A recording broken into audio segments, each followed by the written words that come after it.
coming up this Thursday, we try to celebrate the program a few days before so that when the day comes, we are prepared. Our consciousness is ready to invite Nursing Dev in our life so that that day when you have to fast, when you have to read, when you have to chant, you are in that Nrsimha consciousness already. You know about him, you've heard about his glories, his relationship. And this has to be done year after year. It's not like Nursing Prahlad story is not like, stories of this mundane world, right? This is the beauty of Bhagavatam. So this is Srimad Bhagavatam here. Okay, Mataji invited, Mataji has two sets of Srimad Bhagavatam. So this is one Srimad Bhagavatam that she has in Gujarati. So the beauty of the pastimes of Krishna with his devotees is that they never get old. Okay, they're always new. They're always nav-yogna. They're always new, and they always give bliss, very deep bliss. That a book of this world, like let's say I read a lot of fiction and all. So those books, you read once and that's it. Like you don't feel like because you already know the plot.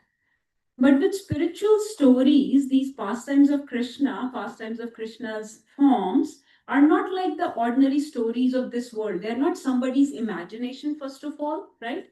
They are not just written by someone, like some human who is error prone, right? These are the pastimes of the absolute truth, Param Satya Bhagwan.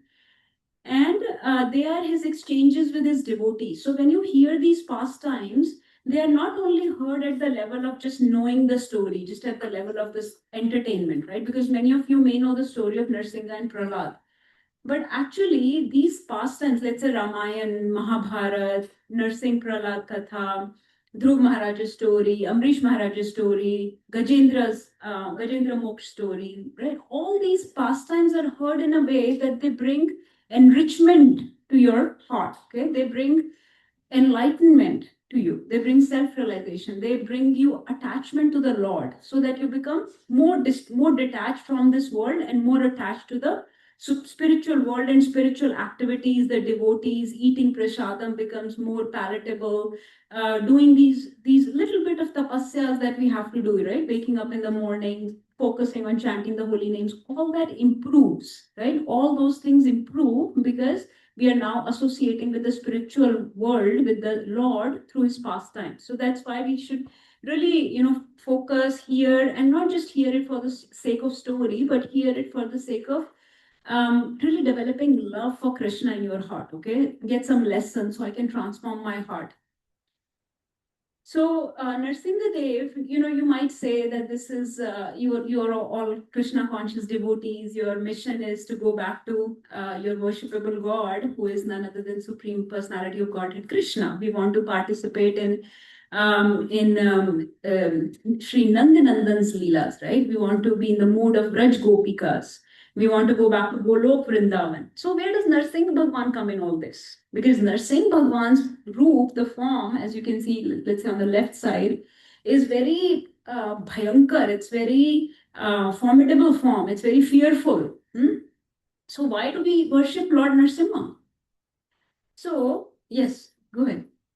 For Narsingh Dev is bringing Harta for the devotees. So he clears the path of obstacles in the path of the devotee. Yes. So in the world, typically Ganesh ji is worshipped as Vignaharta, Vigna Vinashak. But in the life of devotees, actually everything is, all the devotees are always dependent on their protection to the Supreme Lord. So the Narsingh Bhagwan is that form of the Supreme Lord on which devotees depend for their ultimate protection. Okay. Not only that Narsingh Dev paves the way to the spiritual world. So the road to Radha and Krishna, you cannot just reach Radha and Krishna directly. The road to Radha and Krishna goes through Narsingh Dev. He removes any obstacles in your path of spiritual advancement. We have problems, right? But because of which we are not able to progress, many bad desires or unwanted qualities, unwanted anarthas, anger, pride, ego, lust, greed, so many things we have. Things that we're trying to overcome. So Narsingh Dev paves the way to the spiritual transformation. Okay. Not only that, for devotees, even any material problems that come, let's say, so a devotee won't think, oh, if I have problems in my health, or if I'm losing money, right, I'm having some professional setback, or some difficult dealings with people, whatever, right, some family related problems going on. So, okay, now I should go to a demigod or some other deity for my protection, for my welfare. No, he will go to Nrsimhadev for everything. Because for devotees, there is no such distinction between material and spiritual, right? Their material life is set up in such a way that it feeds the spiritual life. Is that right?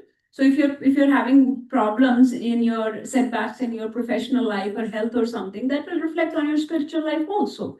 So it's not like they're asking for some material benediction or desires when devotees ask. So even for any of these short-term problems that you have, you should approach Nrsimhadev. So with that um, mindset, we pray to Narsingh Bhagwan. So let's say some prayers. We'll say Mangalacharan and then we'll say this mantra, which was actually spoken by the kingdom that Prahlad Maharaj ruled. This prayer comes in 5th canto. But before that, let's say Mangalacharan. Whoever knows the Mangalacharan, please say with me. ॐ अज्ञानतिमिरन्धस्य ज्ञानञ्जनशलाकया चक्षुरुन्मिलितं येन तस्मै श्रीगुरुवे नमः श्रीचैतन्यमनोभीष्टं स्थापितं येन भूतले स्वयं रूपा कदा मह्यं ददाति स्वपदान्तिकम् वन्देऽहं श्रीगुरु श्रीयुतापत्कमलं श्रीगुरुं वैष्णवांश्च श्रीरूपं साग्रजातं सहगण रघुनाथान्वितं सतं सजीवं साद्वैतं सावधूतं हरिजनसहितं कृष्ण चैतन्य देवं श्रीराधा कृष्ण पादान् सहगण ललिता श्रीविशाखान्वितंश्च हे कृष्णा करुणा सिन्धो दीनबन्धो जगत्पते गोपेश गोपिका कान्ता राधा कान्ता नमोस्तुते तप्त कांचना गौरांगी राधे वृंदावनेश्वरी वृषभानुसुते देवी प्रणमामि हरिप्रिये वाञ्छाकल्पतरुभ्यश्च कृपा सिन्धुभ्य एव च पतितानां पावनेभ्यो वैष्णवेभ्यो नमो नमः जय श्री कृष्ण चैतन्य प्रभु नित्यानंद श्री अद्वैत गदाधर श्रीवासादि गौर हरे कृष्णा कृष्ण कृष्ण हरे हरे हरे राम राम राम हरे हरे मुखं करोति वाचालं पंगुं लङ्घयते गिरिं यत्कृपातमहं वन्दे श्रीगुरुं दीनतारिणं परमानंद माधवं श्रीकृष्ण चैतन्य ईश्वरं गुरुवे गौरचन्द्राय राधिकाय तदालये कृष्णाय Krishna भक्ताय तद्भक्ताय Krishna. Let's say this prayer. This prayer was spoken by the residents of Hari Varsha. It comes in Srimad Bhagavatam. I will be referring to Srimad Bhagavatam a lot. Who knows which canto? So Srimad Bhagavatam has 12 cantos, meaning 12 books. Which canto does Prahlad Narsingh Katha, the whole saga, comes? 7th canto, right? That's the kingdom of Prahlad Maharaj. That's where he ruled. So the residents there, they're worshipable deities, Nrsimhadev, for obvious reasons, right? So this is the prayer by them. Let's say this prayer.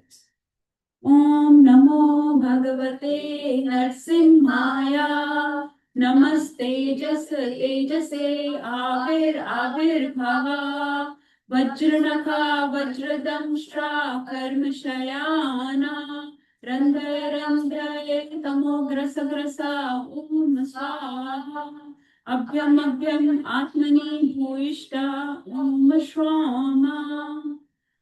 Can somebody have one person have a mic and they can then recite stuff from the screen?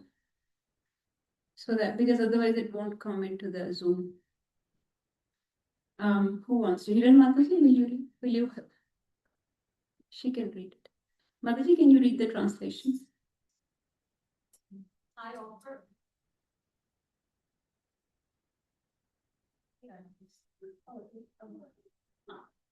I offer my respectful obeisances unto Lord Nrsimhadev, the source of all power. O my Lord, who possess nails and teeth, just like thunderbolt, kindly vanquish our demon-like desires for fruitive activity in this material world. Please appear in our hearts and drive away our ignorance so that by your mercy we may become fearless in the struggles for existence in this material world. Hare Krishna. Hare Krishna. So today I just had the story of Narsingh and Prahlad because I thought many new devotees are also joining. And we have many kids today. So this is perfect because Narsingh Dev appeared for a child. He appeared for Prahlad Maharaj, who was how old? He was not a Maharaj then. He was not a king. I know we always very endearingly called him Prahlad Maharaj, but he was a little kid. How old was he when Narsingh Dev appeared, when this whole pastime unfolded? 5 years old, only 5 years. Who's older than 5 years? Okay. Younger than 5, I don't know if they will understand me. So that means everybody who's 5 or more should be paying very close attention. Okay, you may know the story, but still, this is coming from directly from Srimad Bhagavatam.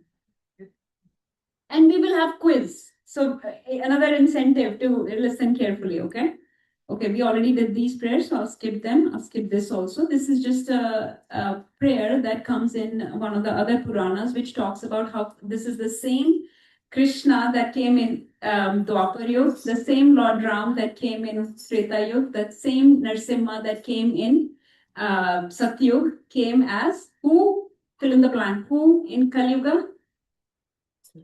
Chaitanya Mahaprabhu. So the same Narsimha, the same Lord Ram, the same Krishna. So this is just on the side for our devotees, so you know that these are all Leela avatars.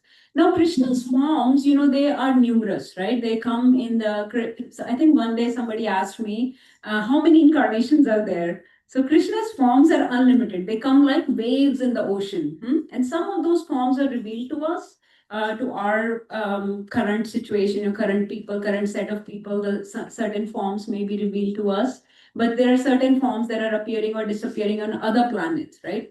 But they are like waves in the ocean. You cannot count them. The main Dash avatar that we always talk about, the 10 incarnations, they're the Leela avatars, Leela incarnation. But then there are so many other types of incarnations that are there. Narasimhadev is one of the very foremost form of the Lord. We typically, when we discuss various forms, like we talk about Krishna, Narsimha, Lord Rama, those are the main ones, right? Or we sometimes talk about Varahadev also, Vamandev also. Why do we talk about mainly these forms? Why are their pastimes described in so much detail? Yes. There is more stuff to discuss. Okay, sure. Yes. Yeah, they're long pastimes, right? There are details. But most importantly, especially let's say Lord Krishna and Lord Ram's pastimes, there is descriptions of their birth, of their families, of their numerous relationships with many devotees and many rasas, many bhavas. How Krishna and Lord Ram engage so many different people in different moods in different services, right? So many different services are being given to different devotees. And then all kinds of pastimes are arranged. There is different rasas going on. Sometimes there is very joyful mood. Sometimes there is very horrifying. Sometimes it's all instructional, like Bhagavad Gita is instructional. Sometimes there is Sakya Bhav going on. So there are these big dramas created by Krishna. So those pastimes are mostly glorified, especially in Srimad Bhagavatam, where there are intimate exchanges between Lord and the devotee. So even though Lord Narasimha appeared for just that one day, right, for just those few hours, and the only devotee he exchanged relationship with was with Prahlad, but still this was such an intimate exchange, such a fierce relationship that it needs to be discussed. So the one whole book out of 12 books has been dedicated to Nursing Prahlad Katha. So that's how important this story is for us. So this is Canto 7. Let's say a couple of Bhagavatam prayers also before we enter into Srimad Bhagavatam. Om Namo Bhagavate Vasudevaya. Om Namo Bhagavate Vasudevaya. Om Namo Bhagavate Vasudevaya.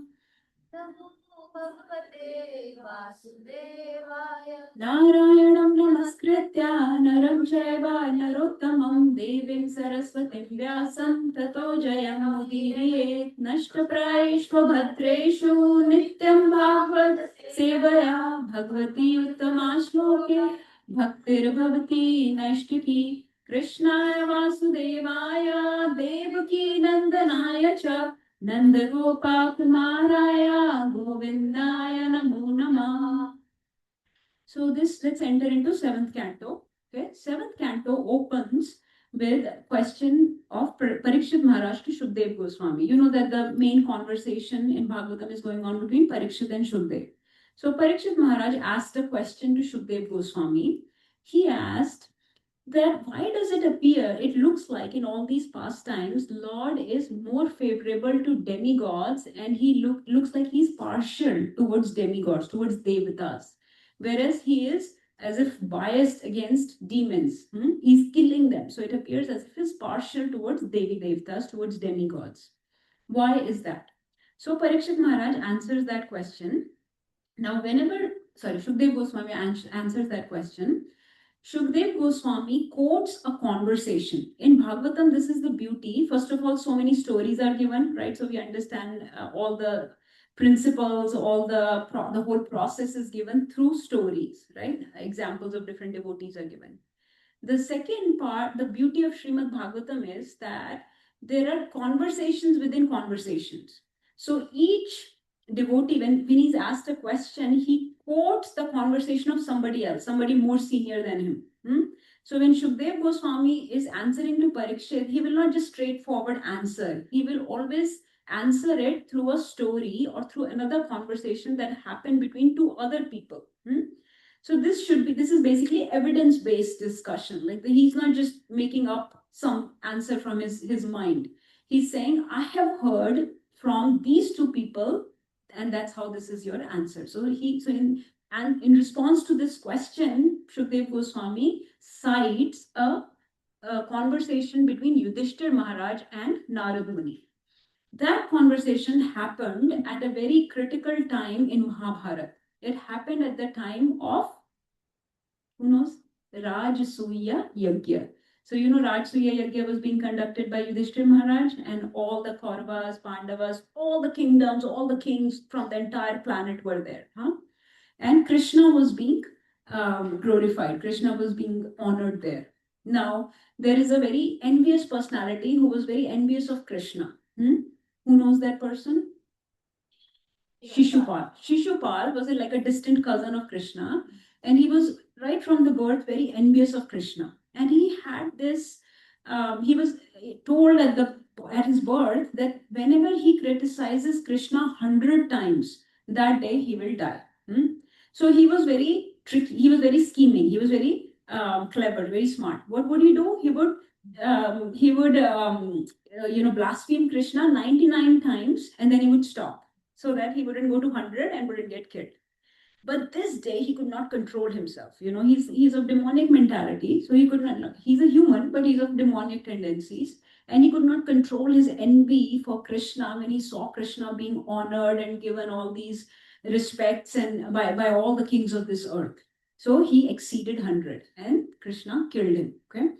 So I will not go into details for that. You'll have to read Canto 7. And whoever does not have Bhagavatam, please contact us. This is the details about Srimad Bhagavatam. But basically, Krishna killed him. Now, Yudhishthir Maharaj, we have one today. If you want Bhagavatam, you can take it home today. So Krishna killed Shishupal. And Yudhishthir Maharaj was sitting next to Narad Muni. Okay. So Yudhishthir Maharaj asked Narad Muni, this is I know that Supreme Lord is impartial. Supreme Lord is not biased. He's parent to everyone. He's Supreme Well-wisher, Supreme Father. But still, this is a little bit excessive, right? That this Shishupal he killed, and Shishupal entered into body of Krishna. Everybody saw that Shishupal entering into the body of Krishna. Basically, he got liberated. He got the Param Dham. He got the highest destination. How is this possible? Yudhishthir Maharaj said, how can such an envious person enter into the body of Krishna? How can he get liberated like this? Even though Krishna is impartial, how can that happen? So Narad Muni, in response to Yudhishthir Maharaj, answers this question. So first of all, he describes, how the relationship between a jiva and Krishna is not partial or impartial. It is reciprocal. You all remember 4.11 we read in Bhagavad Gita, right? Ye yatha mam prapadyante tam sathaiva bhajamyaham. Mam vartamanu vartante manushya partha sarvasha. So in whichever mood you approach me, in that mood I will reciprocate with you. So if you are envious towards me, then I will reciprocate that mood and offer you a chance to fight with me, right? It's like a parent. For example, let's say I have one child only, but let's say I had two or three kids, huh? One child is very favorable with me. They agree with my authority, they follow my orders, they try to please me, they follow my instructions. And the other child is, let's say, very careless, they don't follow any instructions, they just do whatever they want, right? And they are always getting into trouble, a lot of difficulty with them. So I would have to punish them. So it's not like I'm partial towards this one child, but I also want welfare of this child. And the only way that this careless child's welfare is possible, this disobedient child's welfare is possible, is by punishing them. So they deserve punishment, only then they will improve, right? Then they will learn and improve and grow. Now, demons, they commit so many heinous crimes, they cause so much disturbances, so much problems that Krishna sometimes kills them so that they will not keep causing disturbances, they will not keep acquiring more and more sins, right? So that their quota for sins can be finished in that body, and now you get another body, get killed at my hands, Krishna says, and then get another body and start again, because in this body you're a disturbing element, you are creating too much problems. So by punishing, he's just acting as a parent. He's not being partial or impartial, he's being reciprocal. So but then Narad Muni gives a whole story. He said, in order to understand why Krishna is being so merciful to Shishupal, that he allowed Shishupal to get liberated, you have to understand their backstory. So let me tell you the whole story. So Narad Muni will tell the whole story to Yudhishthira Maharaj in Canto 7. Okay? And he tells Yudhishthira Maharaj that this Shishupal actually and his brother, they were Krishna's doorkeepers in Vaikuntha. They were Jai and Vijay. So they actually, I will not go into the whole story. This is the discussion, difference between an obedient child and a wayward child. And so that makes one think that Krishna is partial, but Krishna is actually not partial or impartial. He's just reciprocal. He's just disciplining his children in a way that they need to be disciplined. This is Shishupal Vad going on. And this is Jai and Vijay, the doorkeepers at the Vaikuntha. So again, not going into the details, because we will come to Hiranyakashipu's story. That's where we need to go. So quickly bringing you up to speed. So Narad Muni said this Shishupal and his brother were actually Jai Vijay. Okay. And this is the third birth of Jai and Vijay. And who were Jai and Vijay? They were the gatekeepers, the Dwarpals in Vaikuntha. And once they offended these four little kids who came to visit the Lord in Vaikuntha. Who are these four kids? Who will say the names again? Yes. Very bold. Very nice. These are self-realized people. These are not just some little kids, right? So I will tell you lessons in between, okay?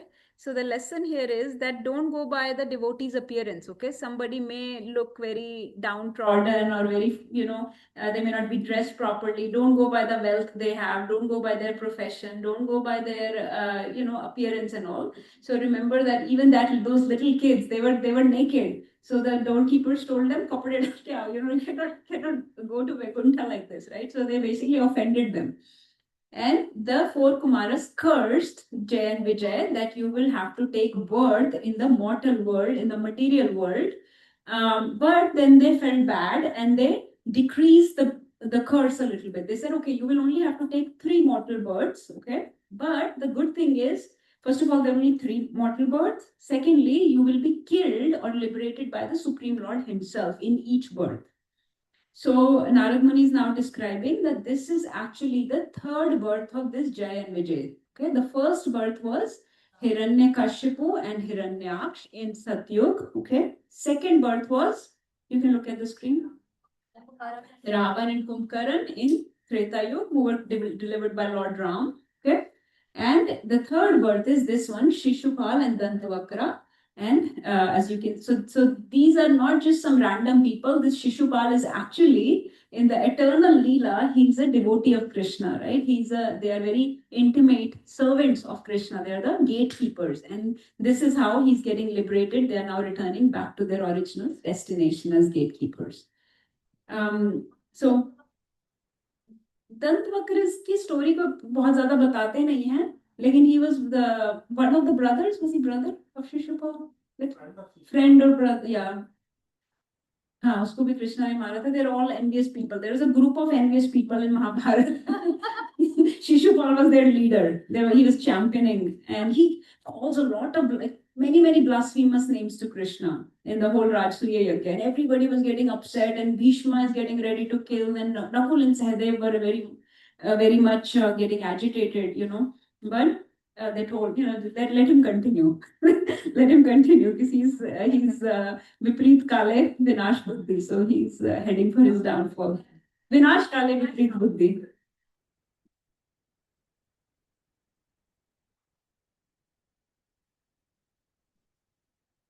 So this was the curse, that you will come as enemies of the Lord. So you will take 3 mortal births as enemies of the Lord, and you will be delivered by him. Yes. I don't know that. There was also That they could come as devotees. 10 births of human or 3 births. 10 births is not devotees though, just ordinary births, right? Yeah. Yeah, as humans, but not devotees. I don't know. So, in the first birth, who killed Hiranyaksh? Varahadev, right? Okay, so I'm not going into that story either. This is Hiranyaksh being killed by Varahadev. Okay, so Hiranyaksh and Hiranyakashipu were actually twins, but Hiranyaksh was killed by Varahadev because he, just in brief, he threw Mother Earth into Garbhodak ocean. Okay, so Lord Vara had this, sometimes Lord wants to engage in this Veer Ras. So this is another reason why Jay and Vijay are coming as enemies, because Lord needs worthy enemies, right? No, not just any Tom, Dick, and Harry can fight with Krishna, with the Lord. So even to fight with Lord's forms, one needs to be very strong enemy. So that's why Ravan and Kumbhakarna were very worthy opponents. So in the same way, Hiranyaksh was a very strong, worthy opponent for Varahadev to enjoy this fight, because otherwise there is no enjoyment in the fight for Lord either, right? So Hiranyaksh was killed. Now, once Hiranyaksh was killed, the whole family, whose sons are Hiranyaksh and Hiranyakashipu? Diti and Kashyap. So that's why actually all the Daityas are sons of Diti, right? And who is the mother of demigods? Aditi. So that's why they're called Adityas. And Diti and Aditi both are the wives of Kashyap. So father is same, but from Aditi comes Adityas, the demigods, and from Diti comes all the Daityas. So Mother Diti is the mother of Hiranyaksh and Hiranyakashipu. Okay. So Mother Diti is crying. Everybody, he had many wives, they were crying. He has many children that are all crying at the death of Hiranyaksh. So Hiranyakashipu walked there, and he gave very nice class there to all the wives of Hiranyaksh, to Mother Diti, to all the children. He spoke the philosophy of Bhagavad Gita. He spoke all the principles of self-realization, how we are just servants of the Lord, how this is, we get a body for certain time and then we have to go back, how we should not lament for somebody that passes away for a very long time, because this keeps, we keep getting a body one after another. We are not this body, we are the soul. The soul has gone back to the Lord. All these things he spoke. So if you read in Srimad Bhagavatam, it's amazing that Hiranyakashipu is speaking this wonderful philosophy, this Bhagavad Gita philosophy of self-realization, and is giving all the perfect principles of Sankhya Yoga and all the principles of, where are we coming from, what is our purpose, what is our identity, everything. So this is very amazing, right? That Hiranyakashipu is speaking this type of philosophy, very learned person. And then once he had consoled all of them, and he also cited stories. He even cited a story of Yamraj.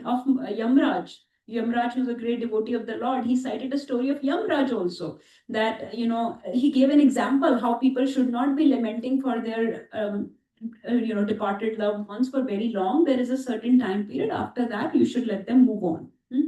So he gave an example also through stories.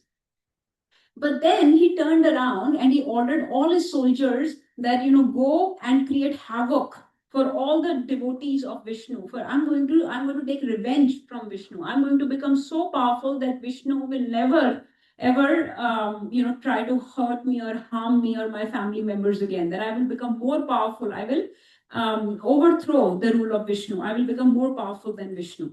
So he basically deployed all his soldiers to destroy all the rituals going on, contaminate the yagyas, kill the brahmanas, right? Destroy the temples, all these heinous, sinful, violent things he started doing in the world just so that Vishnu should never be satisfied.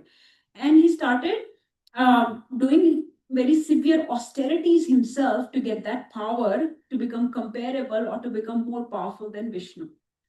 So what do you understand here? Hiranyakashipu seems very learned. He knows where we come from, where we belong, what is our constitution. We are servant of the Lord. We are not this body. We are here only for a certain time. He's giving all this knowledge, and yet he is behaving very aggressively, very egoistically in through false ego, power hungry way. Why? What is the gap here? What is the problem here? He has all the gyan. He has all the knowledge. Okay. Huh? Apply those. He didn't apply. Why is he not applying? Why is he not able to apply? So many people have this problem or not? Like in our classes, we get this question. I think I get this question the most. That okay, I understand the knowledge now. Okay. In the beginning, we don't even have the knowledge. Then people say, okay, now I understand the Bhagavad Gita's knowledge. Everything Krishna wants me to do, but I'm not able to do it, even on our level. Now, please listen carefully to this point. When you are hearing this story, don't think of yourself as Prahlad.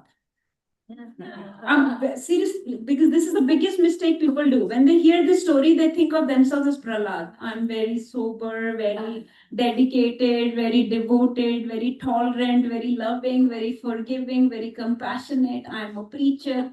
So people put themselves in the shoes of Prahlad when hearing this story. I want you to delete that. We have this tendency to do it, don't do it. You will not change, you will not transform because you're patting yourself. You're saying, I'm Prahlad. Hear it knowing, not even thinking, knowing that we are Hiranyakashipu. Because do we have this problem or not, where we are not able to apply this knowledge? We act in a very egoistic way, very short-term vision, power hungry, or trying to control the situations, just like he's trying to control everything. Getting upset when one of our loved ones die. Huh? So what is the gap? Lust, Mataji, lust, or maybe the duality that exists, the poles, two different parts, the goodness and the bad thing that tend to exist together, the duality. Yeah, you're right. So basically, there are bad qualities, bad desires, there are dualities, there is avidya or ignorance of this world that is overpowering him. But why is it overpowering him when he has the knowledge? Because Mataji said that he's not converting the theoretical knowledge into applied knowledge. Gyan is not becoming Vigyan, right? When does Gyan become Vigyan? When you do service, when you do sadhana. Okay, very important. So sadhana means you are on a daily basis, you're putting some effort. You're waking up in the morning, chanting the holy names of the Lord, trying to eat prasadam, cook prasadam as much as possible, right? Hearing Hari Katha. So Krishna sees that efforts. Devotees see that effort. That on a daily basis, this little jiva is struggling. It is very hard. He is dealing with so many desires, so many bad qualities, so much avidya and ignorance and false information coming from this world. He's struggling, yet he's trying on a daily basis to do something for me, for his transformation, for his realization. He wants to come back to me. He's not able to, but he's trying. So that means a lot to Krishna. That brings mercy, that brings blessing. That effort that you put in on a daily basis, that brings blessings and mercy of Krishna. And then when you do service, right, you're serving the devotees, you're like coming to this program. Krishna sees they could have been doing so many 100 other things. You could have gone to watch a movie or a cricket games were going on, right? Some concert or so many things. You could have hung out and played cards or watched TV or just slept, but you made an effort to come here. Okay, maybe you can't. Maybe nothing will go inside. Maybe you don't understand anything, but still you came here, right? So you're trying for sadhu sangha. You're singing in the kirtan. You are trying. Krishna sees that effort. This is service, right? So by sadhana, by service, by these efforts that we make, this is what converts that theoretical knowledge, that knowledge on the paper goes inside the heart and causes transformation, right? So that becomes Vigyan. Since he's not doing any of those things, it is just lip service. It is just from his mouth, but there is no deep realization. There is no reciprocation from Krishna because they didn't do anything to get this knowledge inside. So this is just for show. This knowledge is just for show. So such dry knowledge does not help in the time. Also, these are some of the lessons. And what happens is this type of dry knowledge, many learned Brahmanas have had, but they actually become arrogant.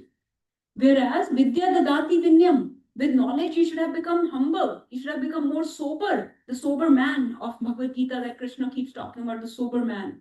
They don't become sober. They become more arrogant. They don't become grounded. So why does this happen? Because it's dry knowledge that they're just using to show off, to get some accolades, to get some whatever money or power and stuff like that. So such dry knowledge will not help in the time of need, because when the reversal comes, they will not be able to deal with that situation because they don't know how to apply this knowledge. So the applied knowledge is not there. So when the problem comes, difficulty comes, like Hiranyaksh died, the loved one died, or you think somebody did something wrong to you, right? Like he thinks Vishnu did something wrong to me. He's not able to reconcile that. He's not able to apply knowledge to deal with this humbly in a subservient way. So this is the problem. This is the first lesson that we understood. So what did he do? He went on the top of Mandara mountain, okay, and started doing a lot of austerities in order to become more powerful than Vishnu. He's doing very severe Ghanghor tapasya. Like he's standing, if you've seen those ballet dancers, right, how they stand on their toes. So he's standing on not only their toe, like he's standing only on the big toe.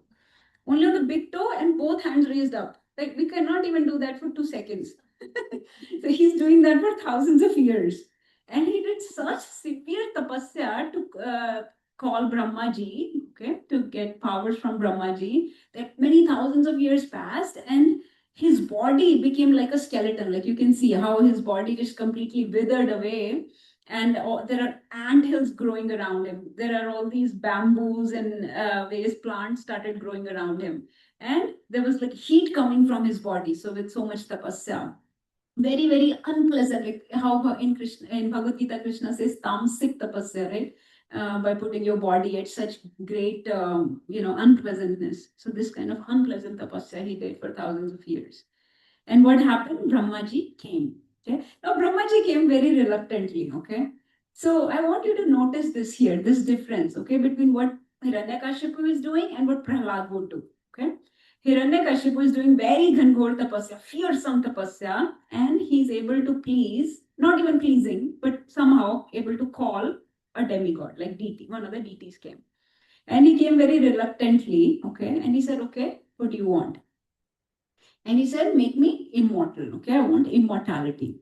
So Brahmaji said, I cannot make you immortal because I'm not immortal myself. I have a long life, but I'm not immortal. Right? It's like asking something from someone. Let's say somebody asked me, I have only $100, but they asked me for $1,000. I can't give it. I don't have it. So Brahmaji said, I don't have immortality to give you. That's not possible. So then Hiranyakashipu said, okay, he bent his brains quite a bit and he came up with this plan where he extracted 6 bones from Brahmaji. Okay, I think you can all tell me what 6 bones were he wanted. He came up with this apparently flawless plan, this shield, so that he will become invincible, indomitable.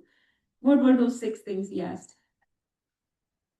Wait, let different people answer. Yes,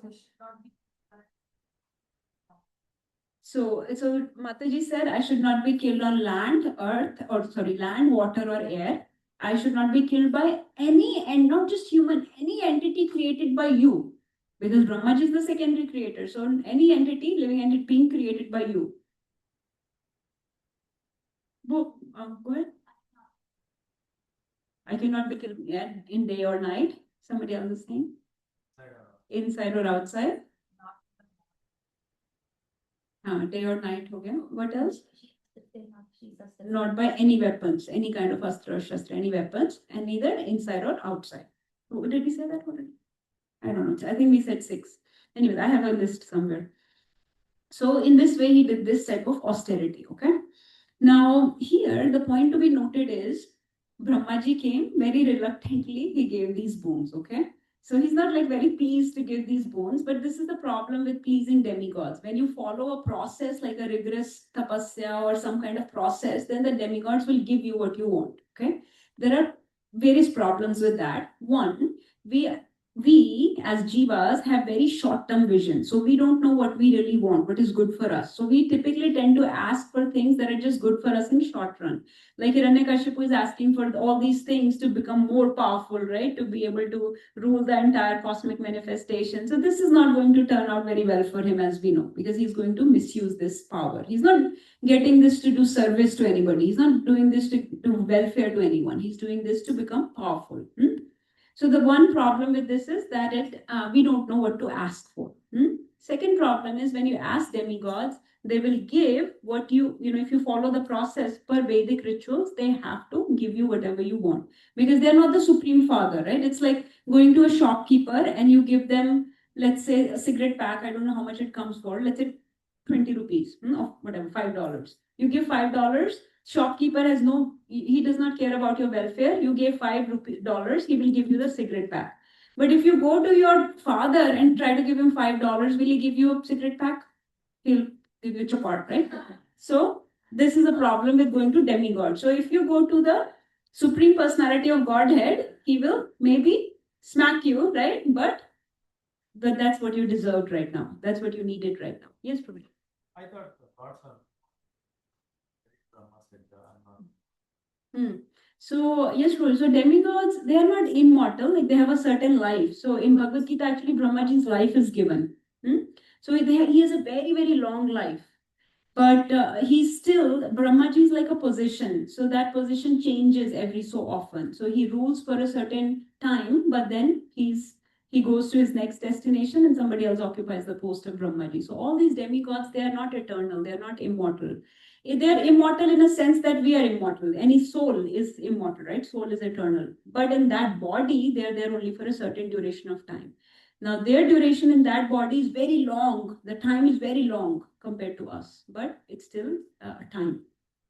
So they cannot he cannot be Brahmaji for all eternity. So the Brahmaji also keeps changing. The current Brahmaji has I think he's about 51, 52 years old right now, 51 years old, right? Yeah.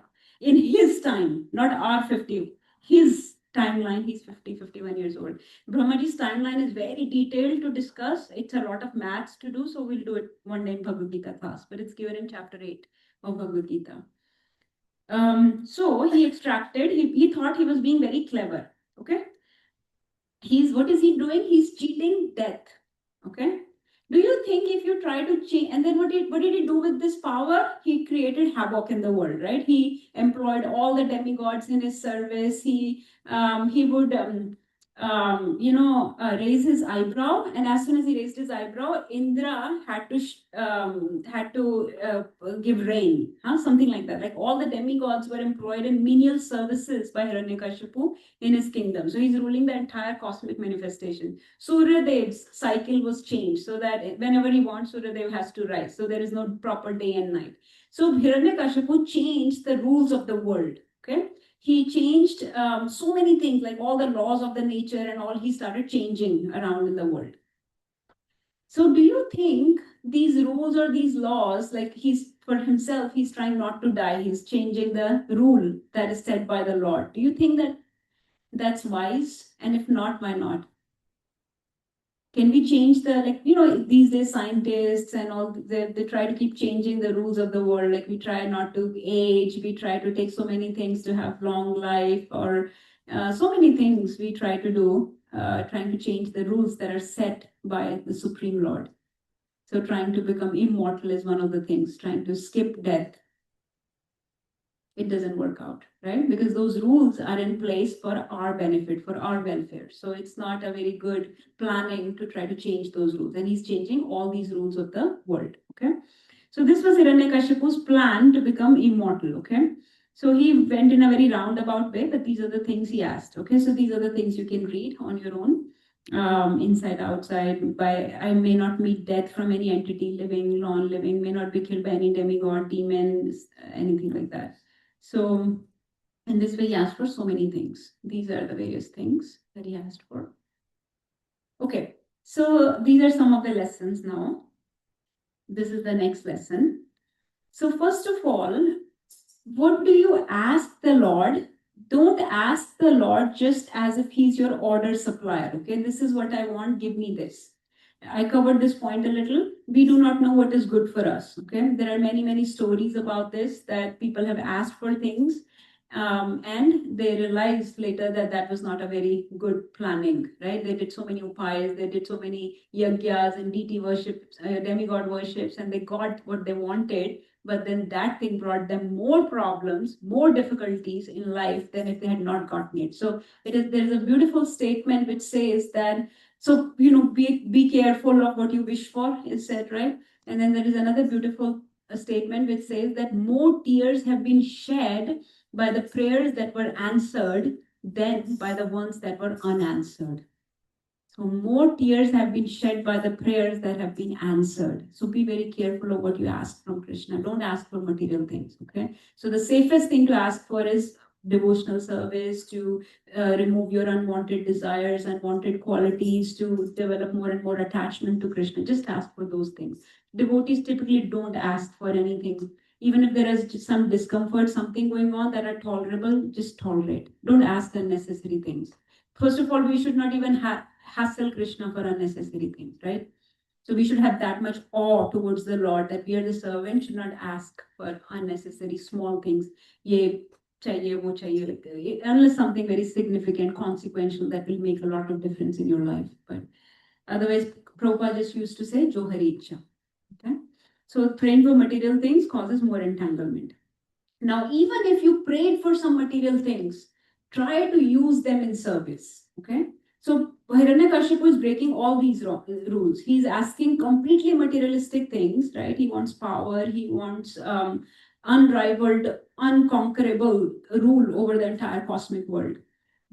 But he could have asked for that power to serve the people, to serve the Lord, right? So even if you ask for some material things, use those things in service of Krishna. So if you want a big house, if you want a car, if you want to stay in a job, if you want to, good health, good body, then use those in service of Krishna. Okay, so that's one way to purify those material desires. Slowly, those desires will go away if you use them in service of Krishna.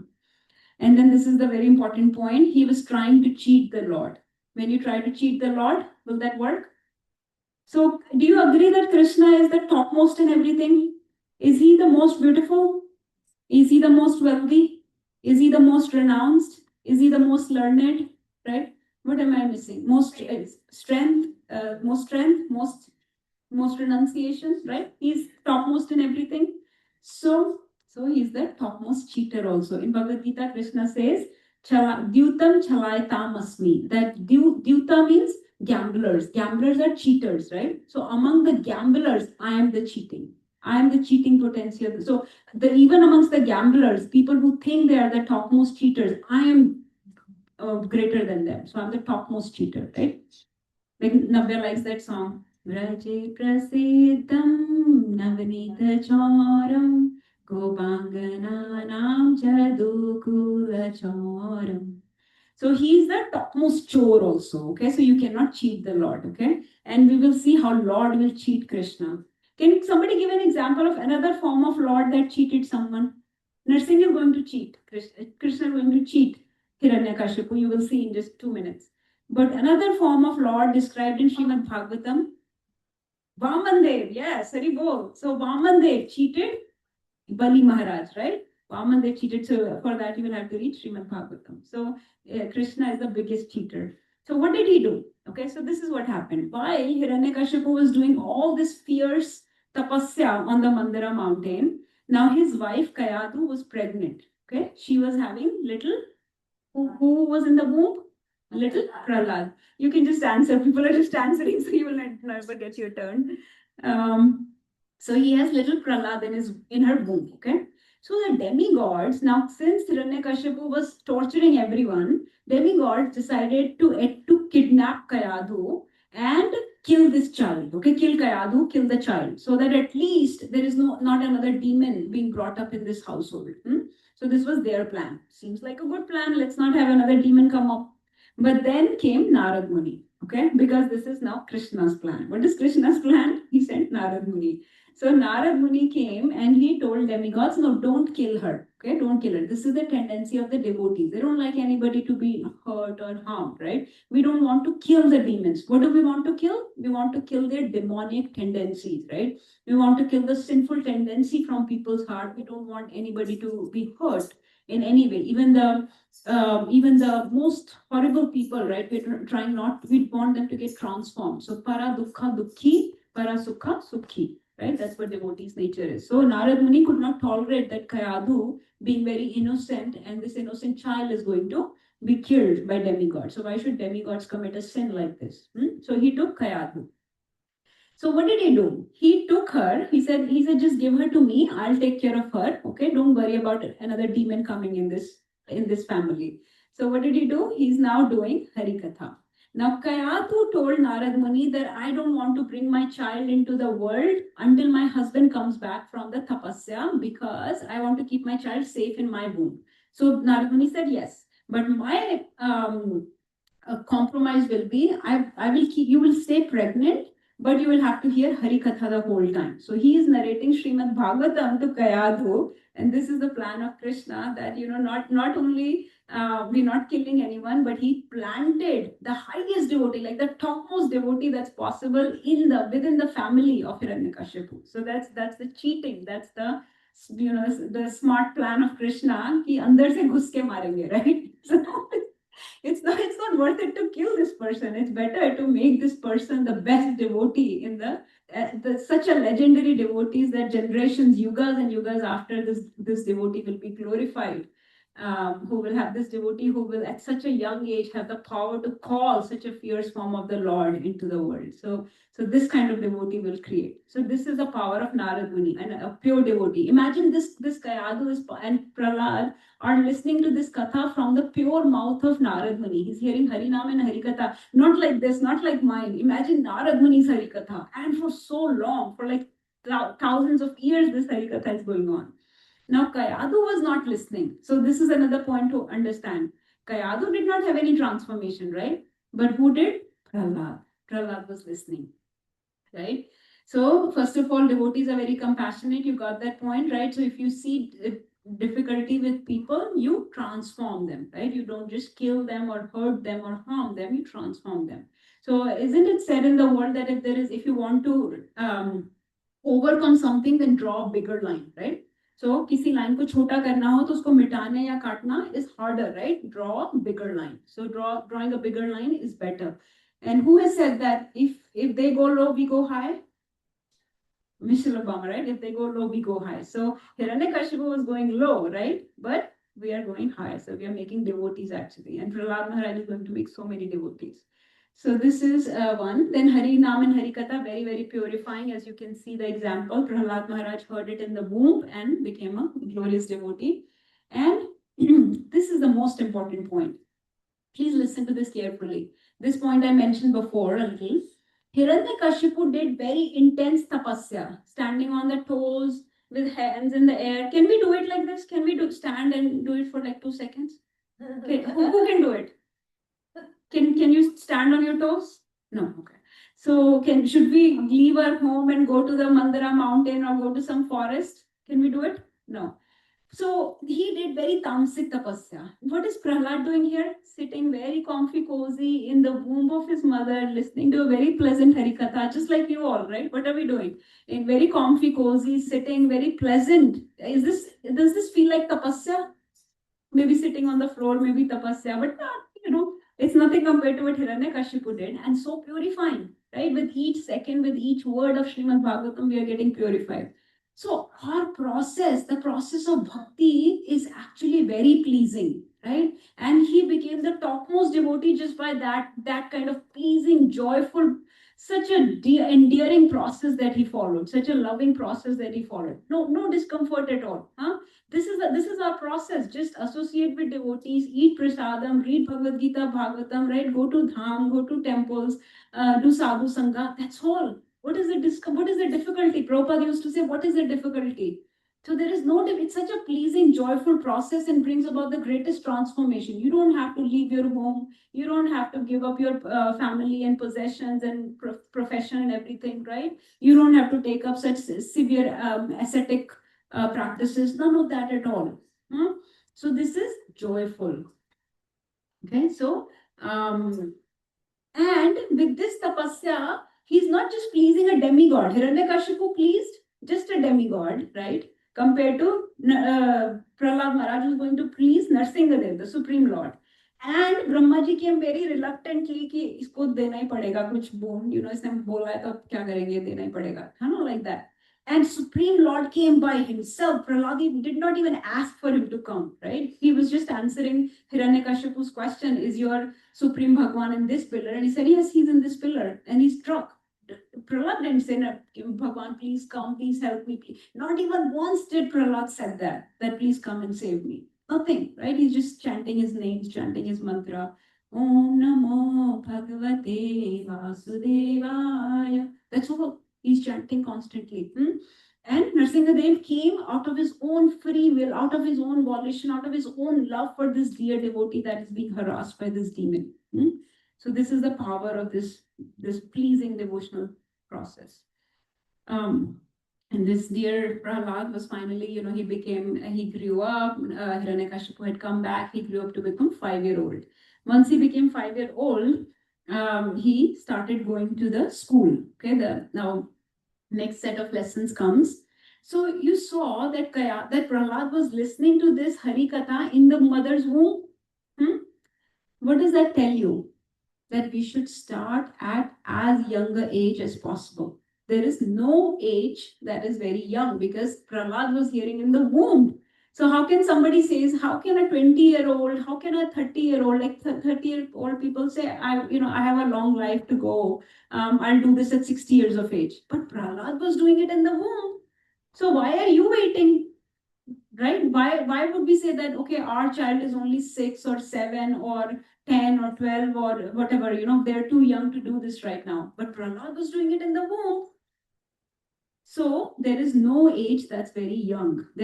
You are already late. If you are 6 years, you are 6 years late. If you're 7 years, you're 7 years late, right?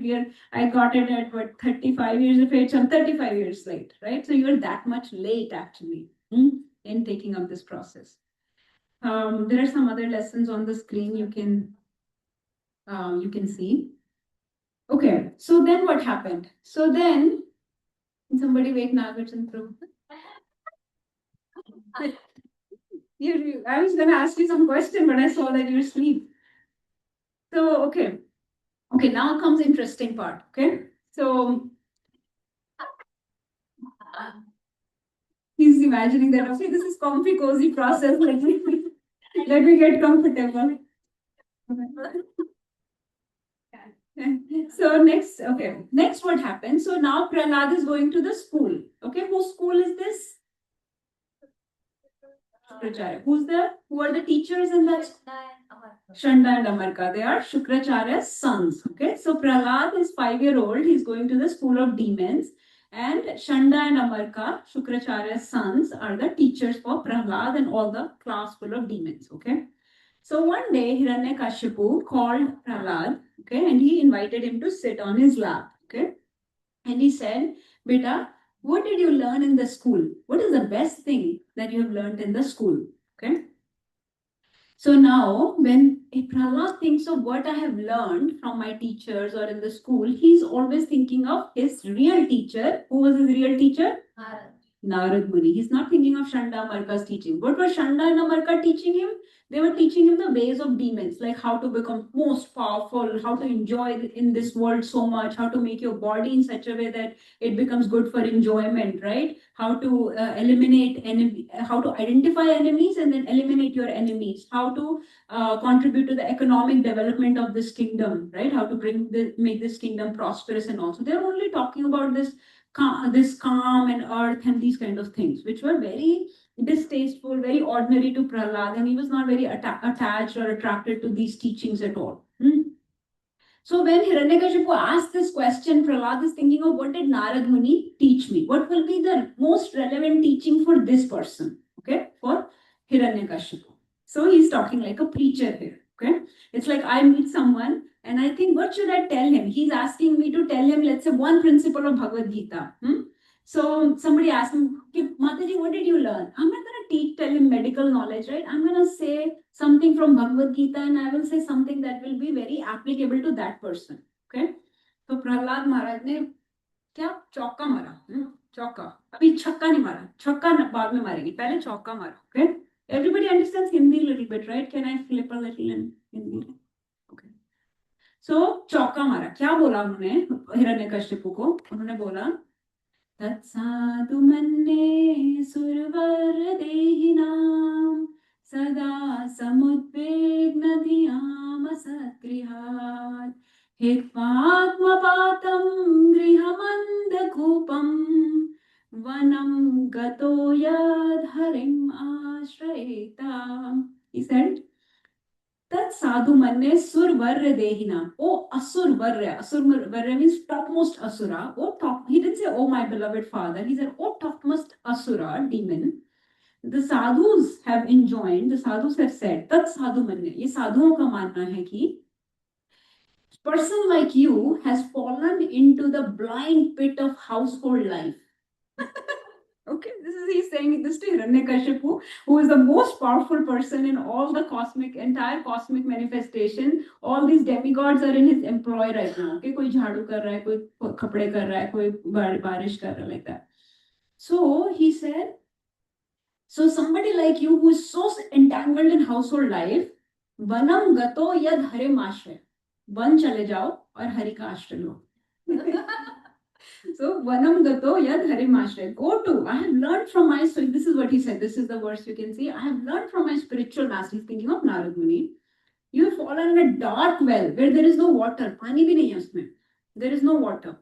Go to the forest. Vanam gato yad and take the shelter of Supreme Personality of Godhead. So this is what he told. So Hiranyakashipu heard this and he got very upset. What is this? This nonsense? So he said that actually. He said somewhere, what is this nonsense? In Sanskrit, it is said. So he called Shanda Marka and he started chastising them. What nonsense are you teaching my kid? This is what you're teaching him, my child? So he said, I think in your school, so they said, we are not teaching him this. We don't know where he learned. So he said, maybe some Vaishnavas have entered your school. So he said, influenced by Vaishnavas, maybe who come there in disguise. Maybe some ISKCON devotees or, some come into your school that are now brainwashing my child. Huh? So Shanda and Amarka pacified him. They said, calm down. We'll teach him again. Okay. He's not ready to talk to you right now. We don't know where he learned all this. Okay. So they asked him, Shanda Amarka asked Prahlad, how has your intelligence, I have highlighted some parts that I want you to look at. How has your intelligence been spoiled in this way? So then Prahlad had a dialogue with them also. He tried to convince them, right? He said, we are all servants of the Lord. He tried to preach them also. So then Shanda Marka said, you can read this last verse. They said, this rascal Prahlad, he is like a thorn in the sandalwood forest. मतलब हम तो चंदन का forest है, मतलब हम demons, we are like the forest of sandalwood. बड़े सुगंध वाले sandalwood का forest है. He's like a thorn. And this is an employee of Vishnu. Vishnu is like the axe. Okay? Vishnu is the main person who wants to kill this forest and he's the axe of Vishnu. ये विष्णु की axe है और ये हमारा सारा sandalwood forest जो है demons का उसको खत्म कर देगा. So he has come as an agent of Vishnu. So this is what they So they thought, okay, we will punish him. So they started hurting him. They started, trying to torture him. But Prahlad stayed he was very tolerant, very tolerant, even in such extreme, conditions. So then finally, they taught him again. Okay. Then, second time, Hiranyakashipu called Prahlad. And he said, Shanda Markan isko nehla dhula ke saaf karke. Okay, here you go. Now he will tell you what he's learned in the school. Tell him. So Prahlad cannot, he reminds me of like Prabhupada. Prabhupada was like this, fearless, right? Or audacious, huh? He will not speak other than the absolute truth, right? It's like somebody told Prabhupada, maybe you should name your society God conscious, not Krishna conscious society. Prabhupada said, no, we are very clear about who the Supreme Personality. I have no doubt. I'm not going to try to pacify and please people that have a lower understanding by calling it God conscious. That is so vague, so non-specific. We have an intimate personal relationship with Krishna. Krishna is the Supreme Personality of Godhead. This is Krishna conscious society. This is not God conscious society. So, in this way, Prabhupada was very clear about his principles, about his concepts, about the Shastric injunctions, right? He will not compromise. So, Prahlad also similarly, when again Hiranyakashipu asked him, Beta, what did you learn in the school? Please tell me the highest of the knowledge. No, you were asking a devotee the best of the knowledge. He said, please tell me the best of the knowledge. And he was very nice. He had him sitting on his lap. He's smelling his hair like a very loving father, right? He's smelling his hair. And he's showering blessings, embracing him like a very loving father. He's a demon, but he has love for his child. So please repeat to me whatever you think is the best of that knowledge in the last line you see. So now Prahlad will tell him the best of the knowledge. This is a sixer. So what does he say? He says, Shravanam Kirtanam Vishnu Smaranam Padasevanam Archanam Vandanam Dasyam Sakhyam Atmanivedanam Iti Pumsarpitam Vishnu Bhakteshchenava Lakshana Kriyet Bhagavate Adha Tanmaneditam Uttamam. So he said, this is the Uttamam knowledge I will tell you. What is the Uttam knowledge? Tanmaneditam Uttamam. It is that you should remember the Supreme Lord, you should worship the Supreme Lord through these 9 processes. Shravanam, Kirtanam, Vishnu Smaranam, Archanam, Vandanam, Dasyam, Sakyam, and Atmavednam. In these 9 ways, you can connect to the Supreme Lord. And do this wholeheartedly. Okay? So this is what he's teaching Hiranyakashipu. And now, Hiranyakashipu was so upset, so furious at this that he Abhi, what is happening is now he said, what is this nonsense? He said, Kim etad durmate. What is durmati, this nonsense you are teaching my kid? So then Prahlad continued. Prahlad said, he was trying to convince. He thought, this is my father. I can share what I think is the best of the knowledge. So he doesn't understand how power hungry, how egoistic, how much in bodily conception his father is, right? He does not understand the extent of demoniacness in his father. So what is he sharing? He said, Matirna Krishne Parata Svatova Mito Vipate Griha Vritana Adanta Gobhir Vishtam Tamishram Punah Charvita Charvanana. He said, what are we doing? People like you, basically, by Matirna Krishna, they cannot put their intelligence into Krishna either by anybody's effort, no matter how many times people tell you. I have met some people like that. I'm sure you have met people like that. No matter how much I tell them, how much somebody else tell them, I connect them to my seniors. Nothing works. Nobody, either by anybody's efforts or by their own inclination, they are not able to connect to Krishna. So Matirna Krishna Parto Swatova, either by paraya efforts or Swatova, by their own effort, they're just not able to get into this process. So he said, what are they doing? Punah, again and again. Charvita charvanana, char rahe hain, chewing the chewed. That which has already been chewed. Imagine like a chewing gum that has lost its nectar. But then you take that chewed piece and you chew it again, or like a sugar cane. It has lost all its nectar. You keep chewing it. life after life after life, same material comfort, same material opulences, same sense gratification, same enjoyments. People are running over and over, charvita charvanana, over and over again. People are running after this. So he said, these people are just going towards hellish conditions of life, and their inclinations towards Krishna are never aroused either by instruction of others or by their own efforts or by a combination of both. So he's basically decided that my father has also fallen into this trap of chewing the chewed. It's a very famous verse, chewing the chewed. So this is the typical existence of 99.9% of people's life, that they're just chewing the chewed. Okay. Then he said, I will not recite this. This is again very, very famous. This seventh canto is full of famous verses, like one after another. And this conversation with Hiranyakashipu, where he's trying to convince Hiranyakashipu of a higher purpose of life. This is very, very important conversation, very beautiful verses. So he said, what people are doing are, people are just following andha yatha andhor upniyamana, like andha leading the andha, blind leading the blind. People are following like the celebrities of this world.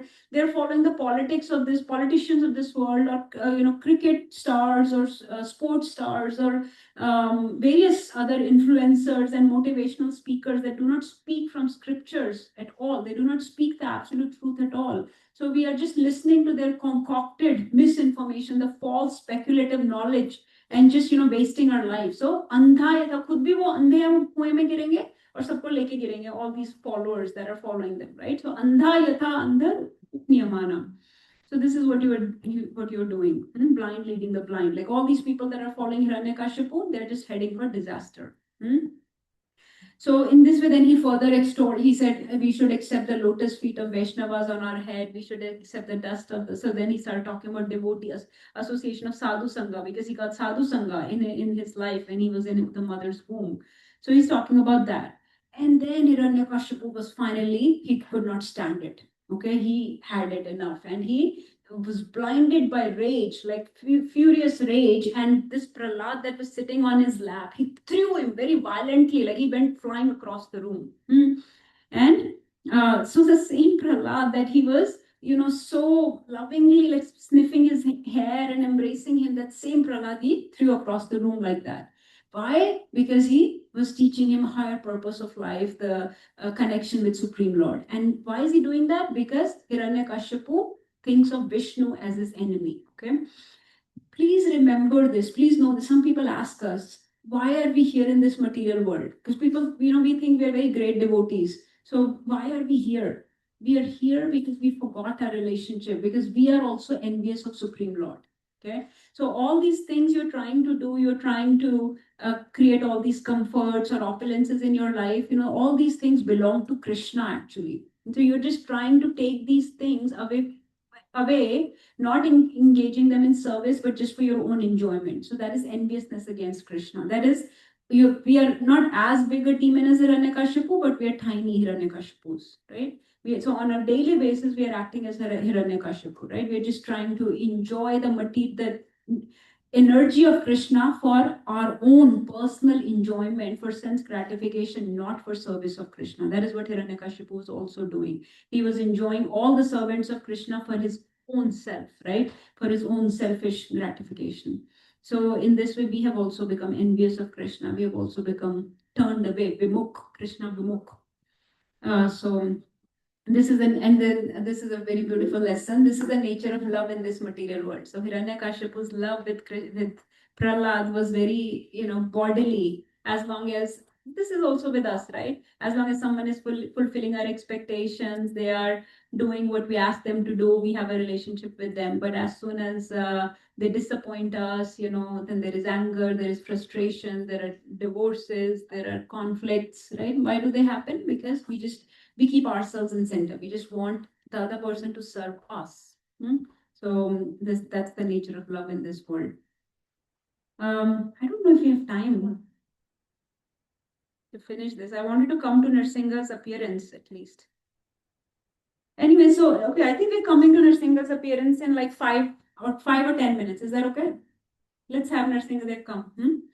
So then he told his servants, Hiranyakashipu told his soldiers, go and kill this Prahlad. He's no further use to me. He has disappointed me very greatly. He's now belonging to Vishnu's camp. So I do not care for him. Let him die. So he said he's like a diseased limb. So he said if one of the limbs of our body becomes poisoned, becomes diseased, then it must be amputated, right? So this Prahlad also needs to be amputated. And he said, look at this. He said he's near to me, but he's acting very fearless. He's like a dog's curved tail. Actually, this happens later. First, what happens is they all try to torture him. They all try to kill him. What are the various things they do to Prahlad? Yes. You know? In Holika's lab, right? Because Holika had the boon that she cannot die in fire. But what happened? Prahlad said, Om Namo Bhagavate Vasudevaya. And Holika got burnt, who had the boon, and Prahlad was safe and sound. Then they threw him in the pit of snakes. And he looked at the snakes and he thought, oh, these are Sheshnag's relatives, right? My Aradhya Bhagwan's relatives. So he said, Om Namo Bhagavate Vasudevaya. And that other snake there to bite him, right?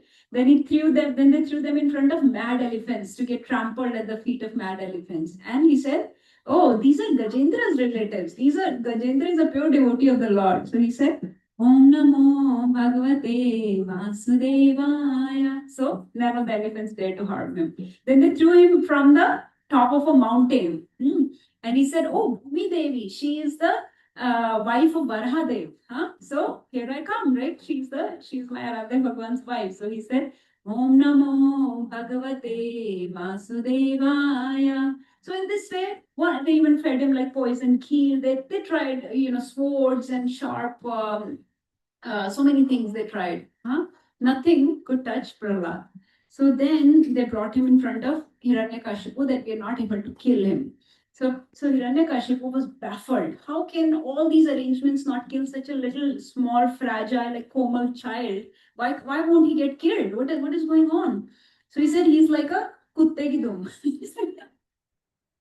Dogs curve tail. And devotees are like that, right? And we should be like that. No matter what the material world tries to do to you, you should just tolerate. You should, be very invincible, like in the face of the distractions caused by the material world, sense gratification, temptations offered to you, and then provocations offered to you, right? Difficulties offered to you. You should be very rigid in that phase, and you should depend on Krishna in all circumstances. That's what Prahlad Maharaj showed us by those chanting of the holy names. Just chant the holy name in all these difficulties. Not only difficulties, but good times also. So then Shanda and Amarka said, give us one more chance, okay? I will go through this quick. I will not wait on it because this is a long portion of the canto. So Shanda and Amarka said, give us one more chance. Maybe we can fix him. We have tried all these tortures that didn't work. Let us try to fix him one more time. Now this time, what did Prahlad do? They were teaching Prahlad, but as soon as Shanda and Amarka would leave the classroom, what would Prahlad do? Prahlad would start preaching. He would start preaching. There was kirtan going on. The kids, all the demon kids are dancing. And this we will try to cover hopefully next Saturday if possible. The teachings of Prahlad Maharaj to the demon kids. Okay, there are only about 30 verses. That's the 6th chapter of 7th canto. It's very beautiful. The teachings to his demonic schoolmates. Okay, so he started teaching them, and Shanda and Amarka caught him. So first of all we had to deal with this one devotee. अब इतने सारे इसने devotee बना दिए. So how can we cannot get rid of this one devotee? How will we get rid of all these devotees that he has converted? So they took him back to Hiranyakashipu that we cannot handle him. He's actually contaminating, polluting our school also. Thank you, Prabhuji. So in this way, they took him back to Hiranyakashipu. Okay, Prahlad, Narsimhadev is coming. Narsimhadev is coming, okay? So what did he say? I'll skip this. So Hiranyakashipu asked Prahlad after all this, okay? What is the secret of your fearlessness? What is the secret of your strength? Everybody's afraid of me. These great demigods are afraid of me. The whole creation, the whole material manifestation is scared of me. I'm the greatest ruler of all times. Look at you and look at me. I'm so big and strong and all this muscles and weapons and soldiers and whole army at my behest, right? All this property and wealth and everything. Where are you getting your strength? I have so many things to support me, to give me strength. Where are you getting the strength? So he said, so Prahlad said this. Prahlad said, my dear king, the source of my strength is also the source of your strength. So you think you're getting your strength from Brahmaji's wounds, or you're getting your strength from this army, or from your money, or from your gold, or from your soldiers, or from these weapons, or from your muscles, or something? No. You are getting strength from the same place that I'm getting the strength from. So you see the difference between a demonic mentality and a devotee mentality, right? Devotee knows that everything, the source of everything is Krishna. Whatever I'm able to do, whatever skills I have, whatever talents, whatever services I'm able to do, right? They are all made possible by the Supreme Lord Himself. So he said, without him, no one can get any strength, whether moving or non-moving, superior, inferior, including Lord Brahma. So even Lord Brahma was able to give you those boons because Brahmaji also gets his power. Brahmaji's strength is also coming from Supreme Lord himself. Okay, so that is also controlled by the strength of Supreme Personality of Godhead. You see such beautiful verses coming in Srimad Bhagavatam. So please, whoever does not have Srimad Bhagavatam, please invite Srimad Bhagavatam in your house, because this is such beautiful conversations going on here.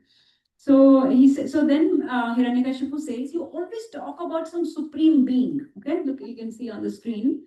But where is he? If he's everywhere, then do you mean that he's in this pillar? Okay, so he pointed to one particular pillar. Does anyone know why he pointed to that pillar and not something else in the palace? Because when the palace was being made, he put that pillar himself. So he knew कहीं और हो सकते होंगे भगवान, इसमें तो नहीं है. This one I put. I know that there is nobody inside it. So his brain is not able to comprehend this inconceivable power, this inconceivable nature of the Supreme Lord, right? That he doesn't have to be physically present somewhere, and he can be present anywhere and everywhere, including within you. So he said, okay, then why is he not present before me in this pillar? And so then he hit the pillar very, very, very, very strongly with his fist. Okay, I'm skipping some verses, but when he hit it, okay, a very, very loud roar came from the pillar. Can somebody roar? Where did our lions go? Nobody knows how to roar. The kids will know how to roar. So anyway, so very, very loud, such a loud roar came from the pillar that it is described, it cracked the covering of the universe. So you can see the pillar came a very fearful sound. And remember, the conversation is going between Narad Muni and Yudhishthir, right? So he said, Narad Muni said to Yudhishthir, this sound reached even the abode of the demigods like Lord Brahma. So they all came to see what's going on. Where did this fierce noise came from? And they thought their planets were being destroyed. So in this way, Sri Narasimhadev came from this pillar, and when Hiranyakashipu saw him, he was completely overwhelmed, baffled, confused, bewildered. What is this? What is this Shodash Bahu Roop? Shodash Bahu means 16 armed forms of the Lord, okay? Different weapons in each arm. Huge. It is described, he was so huge that his head was covering, his head was, I was going to show you. His head was touching the clouds, okay? And his arms were like as if, expanding into all the universes, okay? His teeth and his nails were especially the most fearsome features. His teeth and nails are described like thunderbolts, like Vajra. Indra has a weapon called Thunderbolt. They were very long, very sharp talons, okay? So Hiranyakashipu had never seen such a form. So look, the hair of Narasimhadev head shook the clouds and scattered them here and there. His glaring eyes stole the effulgence of luminaries in the sky. His breathing agitated the seas and oceans. And because of his roaring, all the elephants in the world began to cry in fear. So this is the glory, the power that Narasimhadev is manifesting. But I'll finish with this last point here. Okay, so Narasimhadev came, he broke this pillar and he came. Okay. So then a very beautiful verse comes, and I'm stopping in a few minutes. Very beautiful verse comes that describes this appearance of Narasimhadev. Okay, it goes like this. Satyam vidhatum nijbhritya bhashitam vyaptim cha bhuteshva akhileshu chatmani adreshyatatyadbhutrupamudvahan stambhe sabhayam namrigam namanusham. So this verse is so beautiful. It says, Satya, please pay attention to this last point, okay? Satyam vidhatum nijbhritya bhashitam. Nijbhritya means his own servant. Satyam vidhatum, to prove the word of his devotee correct. To prove the word of his devotee correct, okay, nijbhritya or his servant correct. Vyaptim cha bhutesh, this Lord that is present everywhere, okay, he appeared in this sabha from this stambha, okay. Stambhe Sabhayam. He appeared from this column in this half man, half lion form. Okay. Stambhe Sabhayam Namrigam Namanusham. Okay. To prove the word of his devotee right. So I have a question for you. Those who know from before, please stay quiet. I want to hear from the new people. Many of you have heard this class before. Whose words, when we say Nij Bhritya Bhashitam, whose words did Narasimhadev want to prove right when he came from that pillar? Hiranyakashipu asked Prahlad, is your Lord in this pillar? And Narasimhadev came from that pillar. Whose words is he proving correct? Who is the servant? Nij Bhritya? Prahlad. Okay, Prahlad. Because Prahlad said, yes, he is present in this pillar also. So he came from that pillar only. This pillar was pointed to, usi pillar mein se aaya. So, Satyam Vidhatum Nijbhritya Bhashitam. What other servants? There are multiple servants whose words he's keeping in this form. He didn't have to come like this, from this pillar in this form. But by coming, let me ask other people. If nobody answers, then you can, because I know you've heard this class like at least 2-3 times before. Who else? Because I want people to use their in whole class, I have mentioned these devotees. Which other devotee's word is being proven correct? So I'll give you a hint, okay? On whose authority did Prahlad say, yes, my Lord is present in this pillar also? On whose authority am I giving this class now? Who gives me the authority to speak Srimad Bhagavatam? Who? Guru. So on whose authority Prahlad is saying, Prahlad, a 5-year-old kid, what does he know? Why is he saying that, yes, Lord is present in this pillar? Because he's learned this from Nārangi that Lord is present everywhere, so he's present in this pillar also. So to prove the word of Nārangi correct. What other devotee's word is he keeping when he comes in this form? He doesn't have to. You have to remember that. Lord can do whatever he wants. Okay? Whose words is he keeping? Yes. Huh?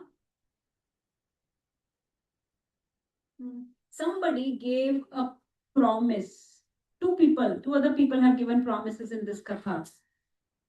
Who promised Hiranyakashipu that he will not be killed by any weapon or by any person of this? So Brahmaji's word, very important. Brahmaji's word is being kept. Supreme Lord doesn't have to, but to prove his servant's words correct, that you will not be killed by any person of this world, not by any weapon. So he did not kill with any weapons, he killed with his nails, right, which are not any weapons of this world. You will not be killed inside or outside. He kept all those boons of Brahmaji. He had to come in a way that all those boons are being fulfilled.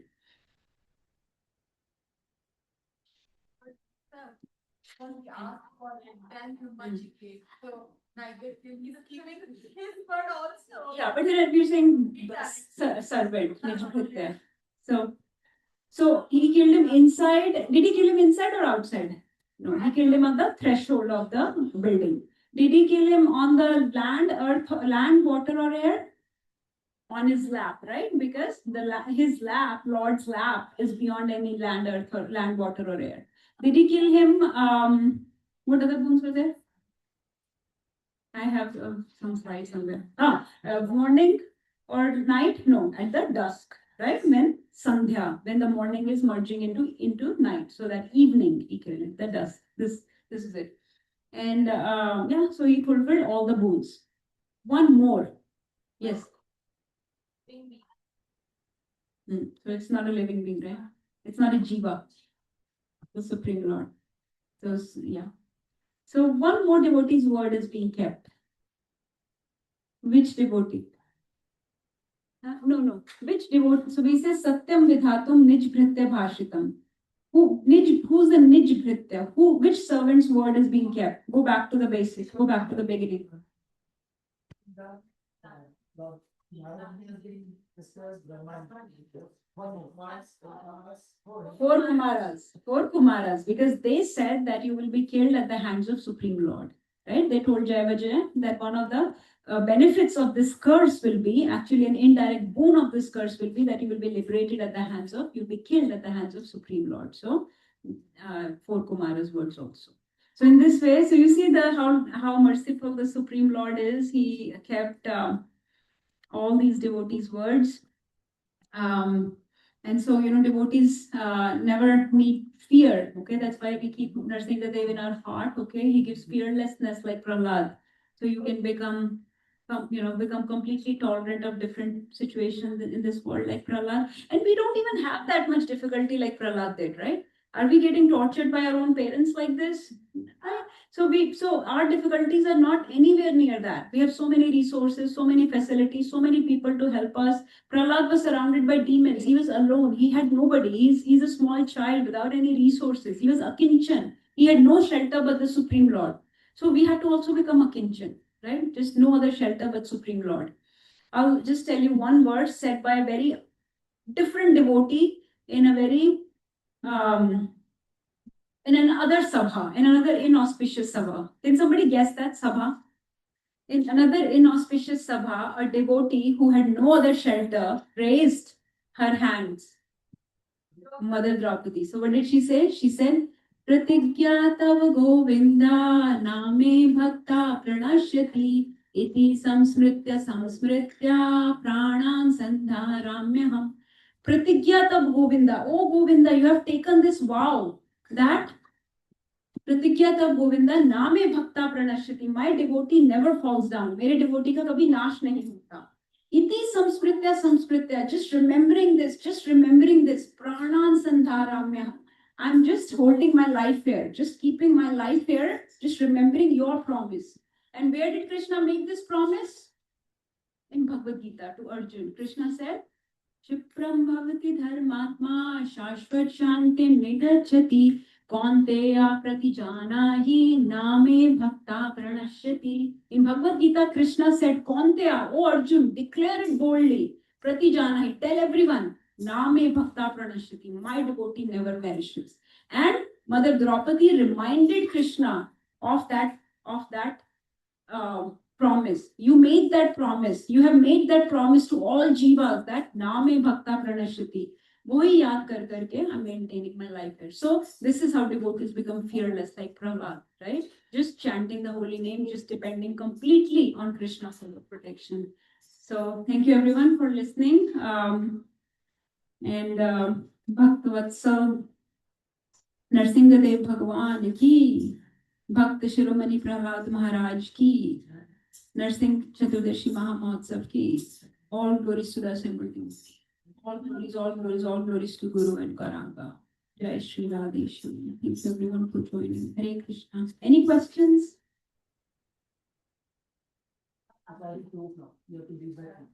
Okay, so you're doing some kirtan? Okay. Let me share it. Okay.